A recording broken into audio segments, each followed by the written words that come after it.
Ndalo mar ariyo, 20 Wesne 25. Biblos mar Nyasaye wacho niya, Yes. kane Josephat kod joge odhi mondo oyeki, ne giyudo dhok mathoth gi mwandu gi lewni kod gik moko mabeyo mang'eny mane ok ginyal ting'o duto. Maweya. Amen. Walem. Baba mosiepwa yie mondo wachgi manondiki chon kapod waonge wayud thuolo mar nono tiendgi kendo elo gi jawar. Kaw thuolo kod tekoni mondo itim dwachi ka itamayowa wechewa to ichiwo magi to watiyoga ne Kristo ma jawar. Amen. Jo-Israel chopo okang' ma lweny omakogi.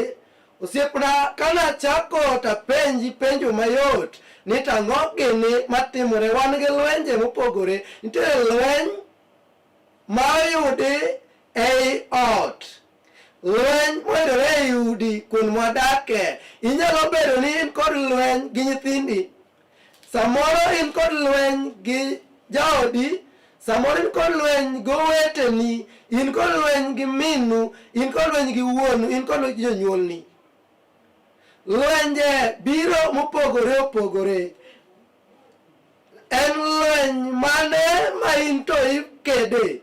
En lweny mane ma in to ikale? Jo-Israel yudore thuolo mar bedo lweny. E lwenjgi ni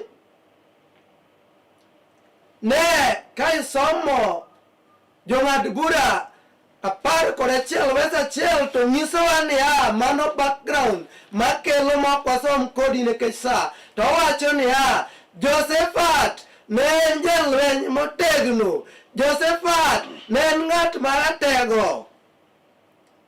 Lweny oyudo Josephat ma ruoth mar jo-Juda. Jo-Juda donje lweny matek kendo lweny ni gikede e okang' ma piny okelo negi.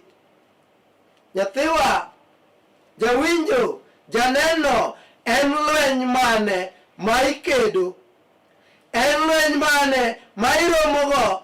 Nitiere lwenje tieng' mang'eny. Achiel, nitie lweny ma igoyo koting'e bunde. Nitie lweny ma igoyo komak beti. Nitie lweny ma igoyo koike ngumi. Nitie lweny ma igoyo koket kite. To nitiere lweny moro ma igoyo mar spiritual. En lweny ma ok go agoya gi teko mar ngum. En lweny ma igoyo ka weche obiro matek.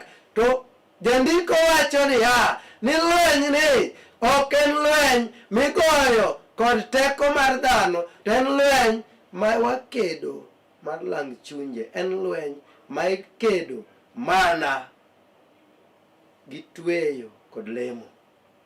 Piny Nyasaye nyadi mang'eny lwenje moko wakedo ma ok mekwa. Lwenje moko wakedo ma ok wanyal goyo kod tekrewa. To wuon lweny nitie.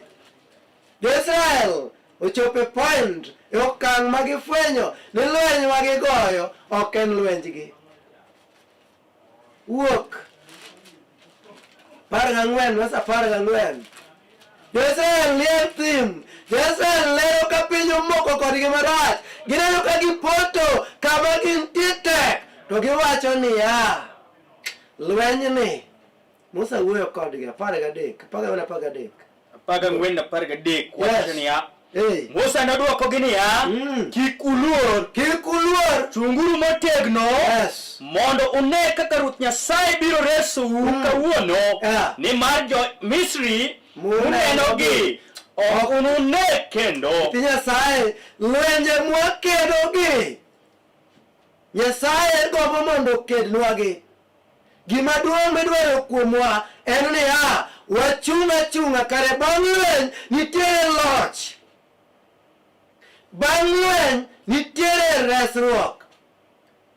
Jo-Israel koneno lweny mane gin godo gi jo-Amor, to giyudo ka lweny ni ok margi. To gikone lweny ni ok wanyal kede gi tekrewa, nitiere ng'at manyalo kedonwago, to gikaw thuolo mondo gidhir Yesu.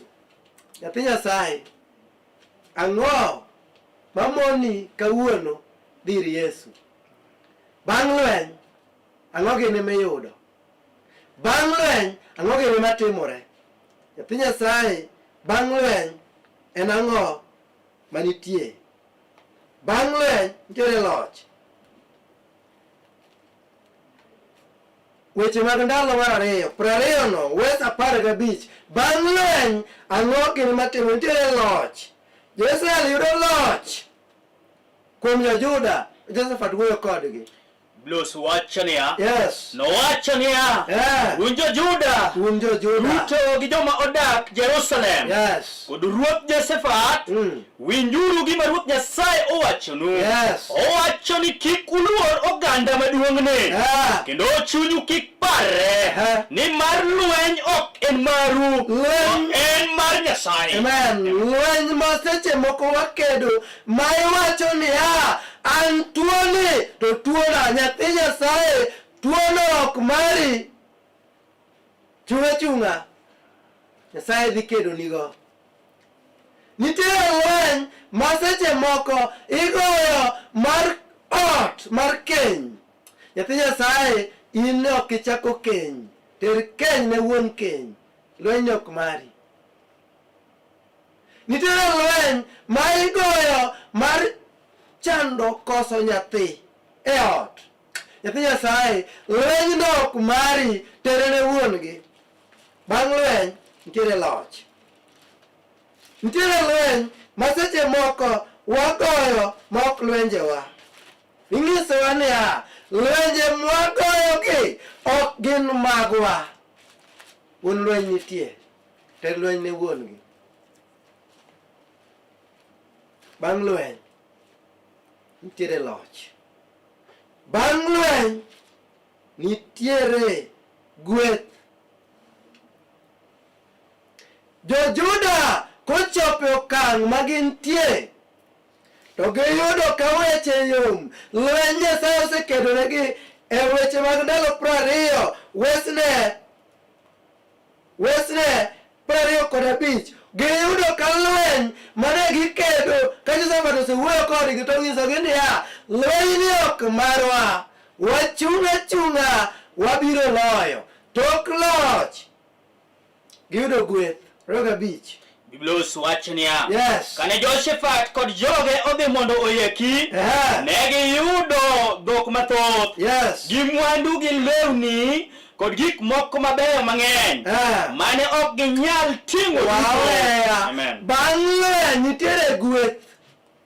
Jo-Israel owuok, jo-Juda koni lweny ne wasekedo, gik mwayudo kagi magi koro wakaw nikech bang' lweny. Kare tok lweny ma ikedo godo mar ngimani, kidhir Kristo to idhi yudo resruok, kasto idhi yudo maber. Jo-Rumi, bang' lweny. Jo-Rumi 8. Wes 28. Bang' lweny nitiere gik mabeyo miyudo. Bang' lweny. Los wacho e Jo-Rumi 8 wesne 28 niya. Yes. Wang'eyo ni Nyasaye omiyo gik moko duto tiyo kachiel mondo joma ohere oyud gweth. Amen. Bang' lweny nitiere gweth ma ji yudo. Pi Nyasaye, bang' lweny. En lweny mane ma ikedogo? Mane penjo maduong' machanda kodi kawuono. En niya, en lweny mane ma imako ngimani? Bang' lweny nitiere kwe. Bang' lweny nitiere kwe. Johana 14:27. Bang' lweny nitiere kwe. En lweny mane ma inti kedo? Bang' lweny. Ji osebedo gi lwenje mang'eny. Johana 14 wesne 27 Biblos mar Nyasaye wacho niya. Yes. Kwe ema koro aweyonu. Adier. Kwe mara awuon. Yes. Ema amiyo. Bang' lweny nitiere kwe. Nyathi Nyasaye, inyalo bedo ni lwenje mani kedo ne pek. Kawe ranyisi matin mar jo-Israel gi kane gikedo lweny, to bang' lweny giyudo kwe. Kawuono lwenje moko wasekedo mwaparo ni ni lwenje mwakedo gi ok norum. Bang' lweny nitiere yweyo, bang' lweny nitiere mor, bang' lweny nitiere kwe. Apenji nyathi Nyasaye, ni to en lweny mane ma in kikedo? Bang' lweny nitiere kwe, bang' lweny nitiere bedo kod adiera, bang' lweny nitiere mor, bang' lweny nitiere ngima mosiko manyaka chieng'. Fweny 21 verse 4. Bang' lweny en ang'o migombo yudo? Bang' lweny piny bedo matek, gik moko nyalo bedo mang'eny, to penjo maduong' en ni lweny mane mikedo bang' lweny. Blues wacho ni Fweny 21 verse 4 ni enoywe pi wang'gi obedi enoywe pi wang'gi duto, kendo tho kata ywak kata nduru kata rem ok nochak obedie. Amen. Bang' lweny pi wang'e yweyo, bang' lweny gik moko yudore, bang' lweny ber nitie, bang' lweny ngima manyien nitie, bang' lweny kwe nitie, bang' lweny mor nitie, bang' lweny hera nitie. Kaw ranyisi, kane lweny otimore Rwanda, jo Rwanda ogore ma piny obedo mapek. Edhap Rwanda ka dha osebedo mang'eny, to tok lweny jo Rwanda okoni wabed piny, to giwinjore, to gimosore, to gikoni ok wanechak waked kendo. Kawuono Rwanda nigi kwe. Ti Nyasaye, bang' lweny kare kwe nitie, bang' lweny kare mor nitie, bang' lweny hera nitie, bang' lweny adiera yudore, bang' lweny nyadi mang'eny ngima nyalo diye kona ma gik moko king'iyo to king'iyori tineno ka pek mag ngima emomaki. Tabiro kawuono e studio kae mondo asiemni, mondo aparni ni lwenje moko nitiere ma wasekedo ma ok mekwa. Wakaw lweny odok ne wuongi, wakaw lweny omi wuongi, nikech bang' lweny mor nitie, bang' lweny kwe nitie, bang' lweny adiera nitie, bang' lweny hera nitie. Ang'o miparo e ngimani ni osetweyi? En lweny mane misekedo miparo ni ok norum? Lwenje te rumo nyathi Nyasaye, lwenje te ma ji osekedo ratego rumo, lwenje te mosebedo e ngima lwenjego rumo, to mana ka watero gir Yesu. Jo-Israel, Musa ng'iso ni uneno got muneno bathe kani, kendo uneno nam manie mbelewani, ineno jo-Misri mabiro ng'ewagi. Jogi ok unuchak une kendo, nikech lweny mwakedo ni ok lwenjwa. Koro wan wachung' achung'a, waling' aling'a, wang'i ang'eya tir Kristo, nikech lwenyni to ok lwenjwa. En lweny mane mikedo? Ema biro mondo aparni kawuono ni lwenjegi mwakedo gi nyathi Nyasaye ok gin mekwa. To kata kamano wanyalo yudore e lwenjegi. Lweny moro amora ma ng'ato oseyudore nyathi Nyasaye, nitiere jaloch, nitiere wuon loch, nitiere jal machiwo ngima, nitiere jal makedonwa, nitiere jal mamiyo wabedo nyithindo, nitiere jal ma okang' kokang' ma lweny waromogo to ogolo teko marwa ka wadhi ire. Josephat, ka isomo West 30 mar 20 weche mag ndalo mar 2, Josephat wuoyo gi jo-Israel, jo-Juda, ung'isogi weche matek, ung'isogi nang'o? 20. Chimandalo prario. 20 Josephat Boyo. Wese pradik. Yes. Biblos mar Nyasaye wacho niya. Kamano, Yes. Piny Josephat nobet gi kwe, Aha. ni mar Nyasaye nokelo kwe Yes. e kindgi gi pinje duto mokiewo kode. Amen. Amen. Ka wasekelo lweny, to wang'iyo Nyasaye, to wachiko wang'wa ir Kristo, to waneno msalaba, to wang'iyo diera, to bang' lweny wayudo kwe. Jo-Israel yudo kwe bang' lweny. Apenji niya nyathi Nyasaye, en lweny mane ma inti kedo miparo ni ok nyal rumo? Kare lwenje te rumo. Nyathi Nyasaye lwenje te rumo. Lweny ka lweny mochaki nyaka rum, en lweny mane ma inti kedo miparo ni ok rum? Kaw lweny terne wuon gi, nikech lwenyegi girumo. Kawa lweny terne wuon gi, nikech lweny mora mora ma ikaw thuolo ma imiyo wuon gi, lweny no nyaka rum. Lweny no nyaka rum. Chako ka ng'isi ni lwenje nitiere mopogore opogore. Paulo ng'iso e Jo-Efeso ni lweny mwakedo ni 6:12 ok wasom, ni lweny mwakedo ni ok en lweny migoyo kod teka mar lwet dhano, to en lweny ma igoyo kolem kendo twe, nikech ok en lweny mar ring'o kod remo, to en lweny mar teko mag pinje ruodhi. Atego lweny migoyo ok mari.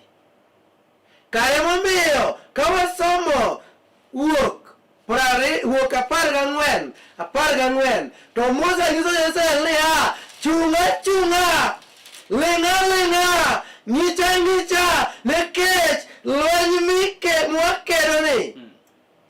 Jogi ok wanachak wane kendo.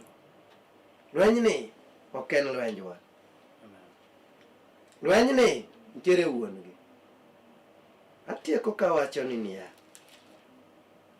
penjo maduong' machanda kodi, ni kit lwenje mwasegoyo nitiere loch, to loch gi yudo kuom Nyasaye. Lwenje mwakedo gi te nitiere kwe, to kwe ok yud kuom dhano, kwe yudo kuom Nyasaye. Lwenje mwakedo gi nitiere gweth gi ok yud kuom dhano, gweth gi yud kuom Nyasaye.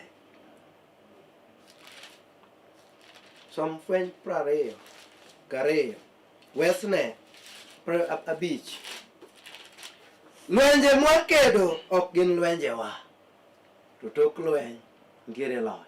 Biblos wacho e Fweny 22 West 5 niya. Yes. Otieno ok nochak obedie. Nyathi Nyasaye, lweny go ok nochak obedie kendo. Omiyo anyisi katieko niya, lweny nitiere wuon gi, terne wuon gi, kasto wuon gi biro tieke, kasto gikone wadhi chamo gwe musiko ma nyaka chieng'. Kendo Kristo ma jawar. Amen. Walem, tego lem, kasto tieke. Walemo. Yesu iber injakedo jawar. Kidwa kit lwenje mag mudho mwaneno. Yesu par ng'ato ka ng'ato Jehova Nyasaye mangima. Nikech wang'eyo ni initie kendo itimo timbe madongo. Yesu tim ono ne ng'ato, time ono ne nyathini moro, lochne Jehova Nyasaye kamoro amora ma initie. Yesu ine taya meny yore Jehova Nyasaye modinore yaw jawar. Yesu kel ler mondo waneni kaka intie Jehova Nyasaye. Jawar wadwari e kit ngimawa ni lochnwa Jehova Nyasaye kendo med miyo wateko kapod kinde ni nitiere mwanyalo yudi gi Jehova Nyasaye. Nyathini moro winjo wach ka, Jehova Nyasaye lochne, dwaro mari ema mondo otimre Jehova Nyasaye. Ni moloyo ahinya to ikwane duki mokayo machiegni e nying Ruoth Yesu Kristo ma jawar. Amen. Jawar, lwenje moko wasekedo ma ok mekwa. Waluongi ratego. Kaka ne Jo-Israel Musa luongi, jawar luongi kawuono e ngimawa. Lor mondo miwa yweyo. Lor mondo miwa kwe. Lor mondo miwa loch. Lor mondo miwa rieko. Lor nitero dala. Nikech wagombo dhi dala to lwenje gi omakowa. Mi nyingi duong' na kuom apenya Kristo ma jawar.